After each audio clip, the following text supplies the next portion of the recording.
ರಾಜ್ಯದಲ್ಲಿ ಕಾಡಿದಂತಹ 5 ವರ್ಷಗಳ ಭೀಕರ ಬರ, ಕಾವೇರಿ ಕಿಚ್ಚು ಕೃಷ್ಣ ಅವರನ್ನು ಕುಗ್ಗಿಸಿಬಿಟ್ಟಿತ್ತು ಅವತ್ತು.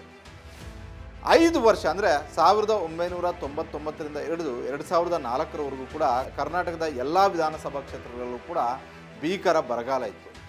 ಕುಡಿಯೋ ನೀರಿಗೂ ಕೂಡ ಹಾಹಾಕಾರ ಇದ್ದಂತಹ ಒಂದು ಸಂದರ್ಭ ಅದು. ತಿನ್ನೋ ಆಹಾರಕ್ಕೂ ಕೂಡ ಹಾಹಾಕಾರ ಇದ್ದಂತಹ ಒಂದು ಸಂದರ್ಭ ಅದು. ಆ ಸಂದರ್ಭವನ್ನು ಭಾಳಷ್ಟು ನಾಜೂಕಾಗಿ ನಿಭಾಯಿಸಿದರೂ ಕೂಡ ಭಾಳಷ್ಟು ಆರೋಪಗಳು ಕೃಷ್ಣ ಅವರ ಸರ್ಕಾರದ ಮೇಲೆ ಬಂತು. ಕಾಂಗ್ರೆಸ್ ಅವರು ಅಧಿಕಾರಕ್ಕೆ ಬಂದರೆ ಸಾಕು ಬರಗಾಲ ಬರುತ್ತೆ, ಮಳೆ ಬರೋದಿಲ್ಲ ಅನ್ನುವಂತಹ ಒಂದು ಟೀಕೆಯನ್ನು ಆರೋಪವನ್ನು ವಿಪಕ್ಷಗಳು ಮಾಡಿದ್ರು.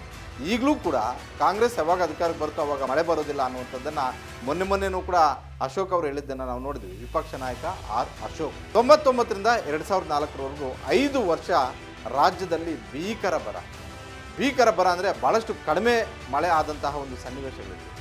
ಆಗ ಒಂದು ಕಡೆ ರೈತರಿಗೆ ಸಮಸ್ಯೆ, ಮತ್ತೊಂದು ಕಡೆ ನಗರವನ್ನು ಕಟ್ಟುವಂಥ ಒಂದು ಜವಾಬ್ದಾರಿಯನ್ನು ಎಸ್.ಎಂ. ಕೃಷ್ಣ ತಗೊಂಡಿತ್ತು. ಅಂದರೆ ಸಿಂಗಪುರ್ ಮಾದರಿಯಲ್ಲಿ ಬೆಂಗಳೂರನ್ನು ಕಟ್ಟಬೇಕು ಅಂತ. ಆಗ ವಿಪಕ್ಷಗಳು ಮಾಡಿದಂಥ ನೇರ ಆರೋಪ, ಬರೋ ದುಡ್ಡೆಲ್ಲ ಬೆಂಗಳೂರಿಗೆ ಆಗ್ತಾ ಇದ್ದಾರೆ, ರಾಜ್ಯದ ರೈತರ ಕಣ್ಣೀರು ಇವ್ರಿಗೆ ಕಾಣಿಸ್ತಾ ಇಲ್ಲ, ರಾಜ್ಯದ ರೈತರ ಸಂಕಷ್ಟಗಳು ಇವ್ರಿಗೆ ಕಾಣಿಸ್ತಿಲ್ಲ.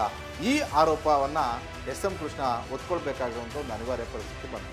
ಇದರ ಜೊತೆಗೆ ಎಸ್.ಎಂ. ಕೃಷ್ಣಗೆ ಕಾಡಿದ್ದು ಬಹುದೊಡ್ಡ ಗಲಾಟೆ ಅಂತ ಹೇಳಿದ್ರೆ ಕಾವೇರಿ ನೀರಿನ ಹೋರಾಟ. ಕಾವೇರಿ ನೀರು ಬಿಡಲೇಬೇಕು ಅನ್ನುವಂಥ ಒಂದು ಹೋರಾಟವನ್ನು, ಲೀಗಲ್ ಬ್ಯಾಟಲನ್ನು ತಮಿಳುನಾಡು ಪದೇ ಮಾಡ್ತಲೇ ಬಂತು. 5 ವರ್ಷಗಳ ಕಾಲ ತಮಿಳುನಾಡು ಸರ್ಕಾರ ಎಸ್.ಎಂ. ಕೃಷ್ಣ ಅವರನ್ನು ಭಾಳಷ್ಟು ಸಂಕಷ್ಟಕ್ಕೆ ಸಿಲುಕಿಸಿತ್ತು. ನೀರು ಬಿಡಲೇಬೇಕು ಅನ್ನುವಂಥ ಒಂದು ಒತ್ತಾಯ ಒಂದು ಕಡೆ ತಮಿಳುನಾಡು ಸರ್ಕಾರ ಮಾಡ್ತು, ಮತ್ತೊಂದು ಕಡೆ ಟ್ರಿಬ್ಯುನಲ್ ಮುಂದೆ ಹೋಗಿ ಕರ್ನಾಟಕ ಮಾಡ್ತಿರೋದು ಸರಿಯಲ್ಲ ಅನ್ನುವಂಥ ಒಂದು ವಾದವನ್ನು ಮುಂದಿಟ್ಟಿತ್ತು. ಸುಪ್ರೀಂ ಕೋರ್ಟ್ವರೆಗೂ ಕೂಡ ಹೋಯಿತು. ಸುಪ್ರೀಂ ಕೋರ್ಟ್ ನೀರು ಬಿಡಲೇಬೇಕು ಅನ್ನುವಂಥ ಒಂದು ಒಂದು ಆದೇಶವನ್ನು ಮಾಡ್ತು.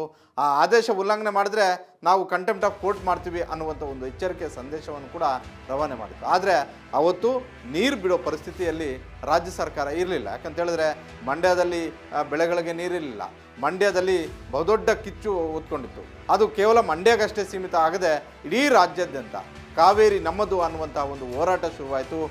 ಯಾವುದೇ ಕಾರಣಕ್ಕೂ ನೀರು ಮಾತ್ರ ಬಿಡಬಾರ್ದು ಅನ್ನುವಂಥ ಒಂದು ಕೂಗು ಶುರುವಾಯಿತು. ಇಡೀ ರಾಜ್ಯಾದ್ಯಂತ ಒಕ್ಕೊರಲಿನಿಂದ ರಾಜ್ಯ ಸರ್ಕಾರದ ಪರವಾಗಿ ನಿಂತರು. ರಾಜ್ಯ ಸರ್ಕಾರ ಯಾವುದೇ ಕಾರಣಕ್ಕೂ ಕೋರ್ಟ್ ತೀರ್ಪಾಗಿರ್ಬೋದು, ತಮಿಳುನಾಡಿನ ಒಂದು ಒತ್ತಾಯಕ್ಕೆ ಮಣಿಬಾರ್ದು ಅನ್ನುವಂತಹ ಒಂದು ಸಂದೇಶವನ್ನು ರವಾನೆ ಮಾಡುವಂಥ ಒಂದು ಕೆಲಸ ರಾಜ್ಯದ ಜನರು ಮಾಡಿದ್ರು. ಒಂದು ಕಡೆ ಪ್ರತಿಭಟನೆ, ಮತ್ತೊಂದು ಕಡೆ ತಮಿಳುನಾಡವರು ಕೋರ್ಟ್ ಮುಖಾಂತರ ತೀರ್ಪನ್ನು ತೆಗೆದುಕೊಂಡಿದ್ರು. ಈ ಸಂಕಷ್ಟದ ಸಮಯದಲ್ಲಿ ಎಸ್.ಎಂ. ಕೃಷ್ಣ ನಾನು ಯಾವುದೇ ಕಾರಣಕ್ಕೂ ನೀರು ಬಿಡೋದಿಲ್ಲ ಅನ್ನುವಂಥ ಒಂದು ನಿರ್ಧಾರವನ್ನು ಮಾಡಿದ್ರು. ಜೊತೆಗೆ ಬೆಂಗಳೂರಿಂದ KRSವರೆಗೂ ಕೂಡ ಪಾದಯಾತ್ರೆ ಹೋದರು. ಹೀಗಾಗಿ ಎಸ್.ಎಂ. ಕೃಷ್ಣ ಇದ್ದಂತಹ 5 ವರ್ಷಗಳ ಅವಧಿಯಲ್ಲಿ ಎಸ್.ಎಂ. ಕೃಷ್ಣಗೆ ನಗರವನ್ನು ಕಟ್ಟಿದಂಥ ಒಂದು ಕೀರ್ತಿ ಯಾವ ರೀತಿಯಾಗಿ ಬಂತೋ, ಆದರೆ 5 ವರ್ಷಗಳ ಕಾಲ ಕಾಡಿದಂಥ ಒಂದು ಬರ ಹಾಗೂ ಕಾವೇರಿ ನೀರು ಹಂಚಿಕೆ ವಿಚಾರದಲ್ಲಿ ಭಾಳಷ್ಟು ಸಂಕಷ್ಟಕ್ಕೆ ಅವತ್ತು ಎಸ್.ಎಂ. ಕೃಷ್ಣ ಸಿಲುಕೊಂಡಿದ್ರು. ಸಂಕಷ್ಟದ ದಿನಗಳನ್ನು ಅವರು ಅನುಭವಿಸಿದ್ರು.